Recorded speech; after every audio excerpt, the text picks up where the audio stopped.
Hello, I'm John Gregory. You're watching the Villa View, up the Villa.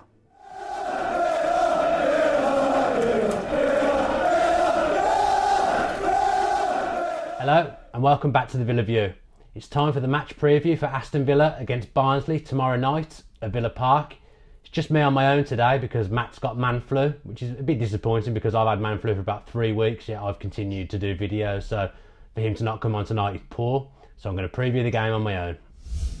So obviously we all know that Aston Villa are coming into this game off the back of a horrendous run of form. Barnsley haven't scored for 2 games. They've drawn their last 2 games 0-0 against Preston and Reading. So you know they're bound to score at Villa Park tomorrow night. Former Warsaw striker Tom Bradshaw, who plays for Barnsley, has been speaking to the papers today, and he's gone on record as saying he'd love to score in front of the whole tent. His whole family are Villa fans, and obviously he used to play for Warsaw as well. So I'd lump all your money on him to open the scoring tomorrow night if you can. That's my little betting tip for you. If I was a betting man, which I occasionally am, I'd stay clear of anything to do with Aston Villa because, to be honest, it's so unpredictable at the moment. I mean, we had 22 shots, allegedly, against Ipswich on Saturday. I can't say that I remember us having 22 shots. What I do remember is Ipswich had 1 shot on target and that ended up in the back of the net. Steve Bruce has talked to the press and he's talked about abandoning the 5 at the back formation only a few weeks into the experiment.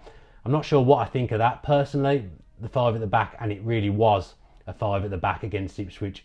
Wouldn't be my preference with this team. My preference would be the 4-4-2 narrow diamond, but we're going to go on to that in future videos.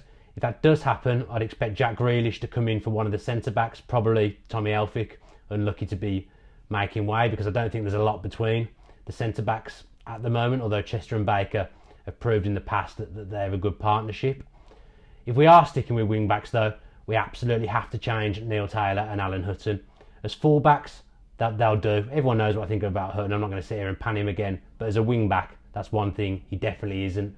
We had Amavi and Bakuna sat on the bench at the weekend who are much more adept, much better going forward, so they do a much better job as wing backs.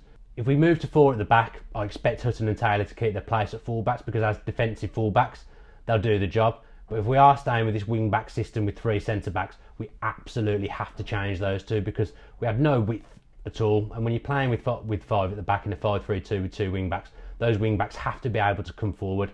Amavi and Bakuna do that. So if we're playing 5 at the back, they have to play. I thought Henry Lansbury was the only shining light at the weekend. He was the only one that had a decent game. His range of passing at this level is very, very good, and he's a cut above at this level. I thought Horahan drifted in and out of the game, but it was nice to see him on the left-hand side of the centre of midfield rather than playing from the right, which didn't suit him at all. Bjarnason probably had his best game in claret and blue, but I feel like Bruce is trying to shoehorn him in at the moment. He's played in 3 or 4 different positions already, and that's too much for someone trying to make his way in this country and get used to the pace of the league, playing in a new country for the first time. There wasn't really any signs of Codger and Hogan building up a partnership on Saturday. Codger was very, very frustrating. There's no doubt that he's definitely one of our most effective players, but Paul McGrath's criticism of him, it was pretty fair. Now looking back, he reminds me a bit of Milan Baros. He's always got his head down, he never looks up, and when he does make the pass, it rarely has the purpose that it needs, and it quite often will get cut out by the defender. I think he needs to up his game at the moment because the goal scoring burden doesn't rest firmly with him now. He's been a bit too selfish at times. He's got a good striker around him who will put the ball in the back of the net alongside him, so it'll be interesting to see if we do go for the 2 up front again, whether we can start to see something coming together between Hogan and Codger. Jack Grealish is back from suspension, but I'm not sure he's going to get chucked straight back in by Steve Bruce. I feel like he may get punished for another couple of weeks and left on the bench. For me, if he's fit, he has to start, but I think it will depend on what system we're playing with. If we're playing with the 5 at the back again, I think there's no way he'll start.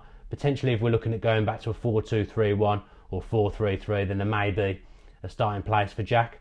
For me, he gets in the team most of the time because he's got a bit of creativity, and I think he will link up with Lansbury and Horahan. And in his last game at Forest before he did get sent off, he did manage to get an assist, so he's definitely our most creative player. We just need to get that balance right around him and get Jack kicking again, because he has shown glimpses this season at this level that he can be a very effective and very dangerous player. I think he's just frustrated at the moment. I think defeat for Aston Villa hurts Jack Grealish a lot more than it hurts some of the Villa players, and I think that's why sometimes You see him lash out, you see him get frustrated, and he does need to learn from that. I can't deny that. But there's a very good footballer there, and there's a very good footballer there that wants to do well for Aston Villa. We just need him to channel his frustrations, and we need to get him back to the form that we know he can show, because at this level, he's a very good footballer and a cut above a lot of the players in this league. We just need to get the players around him, get the balance of the team right, and you'll see a much more effective Jack Grealish. Barnsley are sitting in 10th and pushing for the playoffs. You've got to admire the job that Heckingbottom's done there. That they're overachieving, and to have lost a few players as they have in the January transfer window to still be up there, that's credit to them. I actually feel sorry for them that they've lost a lot of their better players in the January transfer window. Obviously, we picked 2 players from them in Bree and Horahan. Bree looks like he's 100% not playing. Apparently his knee's absolutely ballooned, so I don't think there's any chance of him lining up against his former club. But their former captain and hero, Conor Horahan, will play, and he'll be looking to do well against his former club. It's really interesting that the Barnsley fans actually still really have a deep respect for him, and that underlines how well he must have done there, that they'll give him a good reception tomorrow at Villa Park. They'll applaud him onto the pitch and they'll applaud him off the pitch. That's nice to see. There should be more of that in football, but he served them well. We now need him to bring in the form that he was showing for Barnsley into the Aston Villa side, because it's been a bit bitty for him. As I say, I don't think he was helped by being put on the right hand side of central midfield, but you can see his distribution's good. He made a couple of decent passes in the last game, and I'm confident that once he gets going, we'll be a better side. He's the kind of player that when he plays well, Aston Villa will start to play well, so we desperately need him to hit the ground running in the claret and blue shirt. Let me just stress that this is my predicted 11. It would not be the 11 that I'd pick, but I think Bruce is going to go back to basics. I think he's going to go with a 4-4-2. I think it's going to be Sam Johnstone in goal, looking to build on his 0% save ratio in the last game. Alan Hutton at right back, Neil Taylor left back, Chester and Baker at centre half. I then think he'll bring Adoma back in on the right wing, and I think Bjarnason will actually get to play in his proper position at left midfield, so it'd be nice for him to have another new role in about his 4th week at the club. Lansbury and Horahan in central midfield, which has got the makings of a good partnership, and then Codger and Hogan looking to hit it off up front. Now moving on to the match prediction, and remember you can join our Villa View Prediction League. Congratulations to Cameron, who's absolutely flying at the moment with 700 points. I think me, Matt and Dan Rolinson have all got around 200 points, so that tells you how well Cameron's doing, and it probably tells you a lot about us as well.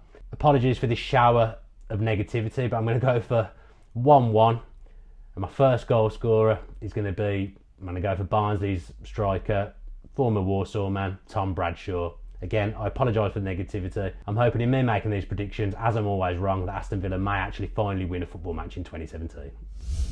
That's it for today. We hope you enjoyed the video. Please do comment below with your thoughts on the Barnsley game tomorrow night. Remember as well, please give the video a like, and also subscribe to the channel if you can.